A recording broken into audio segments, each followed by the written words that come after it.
మీరు పెద్దోళ్ళని కొట్టి చిన్నోళ్ళకి పెట్టుర్రి. కానీ పెద్దోని చిన్నోని పెద్దోళ్ళను పేదోళ్ళను ఒకే రకంగా చూస్తే ప్రజలు ఆలోచించారు. వాళ్ళు కట్టుకోవడం తప్పే, 100% తప్పే. కానీ తెలిసి కట్టుకున్నారా, తెలియక కట్టుకున్నారా? ఏమైంది జన్వాడ? ఏమైంది జన్వాడ ఫామ్ హౌస్ సంగతి ఏందో ముఖ్యమంత్రి గారు చెప్పాలి. నిన్నే జైలుకి పంపే, నువ్వు ఆర్టీఏ కింద మొత్తం తీసుకుంటువి, అక్రమ కట్టడం వంటివి, ఎఫ్టీఏలో ఉన్నదంటివి, అన్ని అంటివి. మరి ఏమే ఇప్పటికి? ఇప్పుడు ఆధారం దానికి ఎవరు ఆరోపణ చేసింది? ఇవ్వలేదు. సాక్షాత్ రాష్ట్ర ముఖ్యమంత్రి గారు జన్వాడ ఫామ్ హౌస్ మీద ఆరోపణ చేసిండు. దాని మీద జైలుకి పోయిన పాపం. మరి జైలుకు పంపిన వ్యక్తి మీద కూడా గింత పౌరుషం రేవంత్ అని ఏమైందే? కట్టేస్తూ ఏంది రేవంత్ అని ఎవరన్నా? ఆ విషయం ఏమైంది మరి? ఇవాళ ఒక్క ఏరియాకి సంబంధించి కాదు, ఇవాళ అదేం చెరువే, అసదుద్దీన్ ఓవైసీ సల్కం చెరువు, దాని మీద ఎందుకు చర్య తీసుకోరు? దానికి ఏం చేస్తారంటే ఒక ఆఫీసర్ అంటాడు, నెక్స్ట్ అకాడమిక్ ఇయర్ లో యాక్షన్ తీసుకుంటారా. అబ్బా, ఏం ఆప్షన్ చాలా బాగా ఇచ్చినావు. మొత్తంలో వాళ్ళ ఎగ్జామ్షన్ చాలా బాగా ఇచ్చినావు. దానిలో విద్యార్థులను ఆదుకోండి, దానిలో విద్యార్థులకు అన్యాయం చేసేటువంటి ప్రయత్నం చేయకండి. అంతకంటే టాప్ కాలేజీలో అడ్మిషన్ ఇప్పియండి, వాళ్ళకు ఏదో రకంగా వాళ్ళకి వెసులుబాటు కల్పించండి విద్యార్థులకు. కానీ దాన్ని ఎందుకు చర్య తీసుకోరు? అంటే దానికేమో 1 year ఎగ్జామ్షన్ ఇస్తారు, మిగతా వాటం కూర్చేస్తా అంటారు. ఇది ద్వంద్వ విధానాలు. కొంచెమన్నా ఆలోచన ఉండాలి.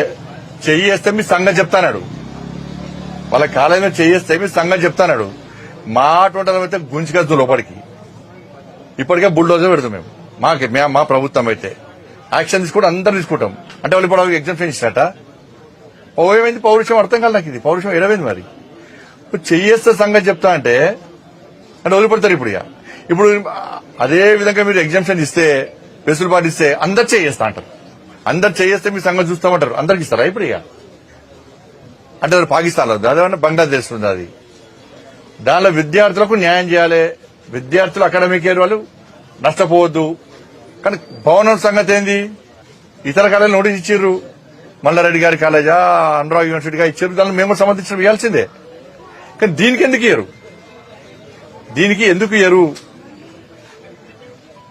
సల్కం చెరువు విషయంలో టీవీలో కథనాలు వచ్చినాయి, పేపర్లు వచ్చింది. ఆల్రెడీ మీరు ప్రభుత్వం కూడా ఒప్పుకున్నది.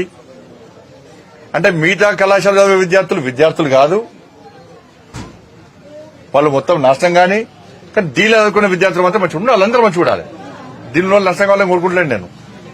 భవనాల విషయంలో మాట్లాడుతున్నా. చెయ్యేస్తే మీ సంగతి చూస్తా అంటే ప్రభుత్వం వెనుకడు వేసింది అంటే ఈ ఇంతకంటే పిరికి ప్రభుత్వం, దమ్ము లేని, ధైర్యం లేని ప్రభుత్వం దేశంలో ఎక్కలేదు. రేపటి అందరు చేసి చూస్తా అంటారు. ఇప్పుడు ఏంటంటే ఈ హైడ్రా పేరుతోని 6 గ్యారెంటీలు మర్చిపోయారు కదా. ఇది సేమ్ కేసీఆర్ దగ్గర శిక్షణ పొందిన పార్టీ ఇది. నాయకులు కూడా ఎప్పుడు ప్రజల నుంచి ఒక డిమాండ్, ఇప్పుడు రుణమాఫీ డిమాండ్ వస్తున్నది. ఏం చేస్తారు? మళ్ళీ హైడ్రా అన్నారు. ఇప్పుడు నెక్స్ట్ మళ్ళీ యువకులు రోడ్డు మీద ఆందోళన ఇస్తారు అనుకో, మళ్ళీ హైడ్రా లాంటిది ఇంకో తీసుకొస్తారు. చూడరు మీరు. ఇప్పుడు రుణమాఫీ ఏమైంది? ఇవాళ ఏమంటారు అంటే రుణమాఫీ విషయంలో సర్వే చేస్తారట. ఏం సర్వే చేస్తారంటే ఎంతమందికి లబ్ధి చేకూరిందో సర్వే చేస్తారట. ఇది ఉందా అన్న? అంటే రైతులు కట్టిన పైసలు వాల్మీకి బ్యాంకులకు పోయినాయి ఏమన్నా? కర్ణాటక వాల్మీకి బ్యాంకులకు పోయినాయి రైతులు కట్టిన పైసలు. 64 లక్షల మంది రైతులు రుణాలు తీసుకున్నట్టు బ్యాంకు దగ్గర లెక్కలున్నాయి. 47,000 కోట్ల రూపాయలు మీరు విడుదల చేస్తామన్నారు. ఆగస్టు 15 రోజు మీరు 31,000 విడుదల చేస్తాన్నారు. అది వీకింది. 47 లక్షల మంది 2 లక్షల లోపు రుణాలు తీసుకున్న వాళ్ళు ఉన్నారు. మీరు ఎంతమందికి రుణాలు మాఫీ చేసారో బ్యాంకులు వేస్తే బ్యాంకుల దగ్గర లెక్క ఉంటది కదా. దీనికి సర్వే ఎందుకు? మన టైం పాస్. సర్వే చేస్తే మీకు ఏమొస్తుంది? అంటే మీ వాళ్ళందరూ జబ్బకు సంచేసుకుని కలెక్షన్ చేశారు ఏందేమన్నా?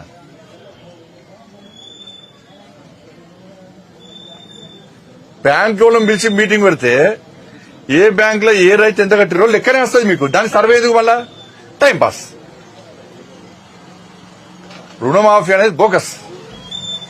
రుణమాఫీ అనేది అసలు భరోసా, రైతు భరోసా పైసలు ఏమైనాయి? బోనస్ ఏమైంది? రైతు కూలీల పైసలు ఏమైనాయి? ఇన్ని సంవత్సరాలు నష్టపోయిన రైతుల యొక్క నష్టపరిహారం ఏమైంది? దాని మీద ఫస్ట్ మాట్లాడండి మీరు. ఫస్ట్ దాన్ని పక్క పెట్టి ఇవాళ నోటిఫికేషన్ లేదు, మహిళలకు ఇస్తానటువంటి హామీలు నెరవేర్చలేదు, ఉద్యోగుల డిమాండ్ పక్క పెట్టారు. సేమ్ అదే పాత ప్రభుత్వం వేసింది, ఉద్యోగ సంఘాలను గెలిచింది.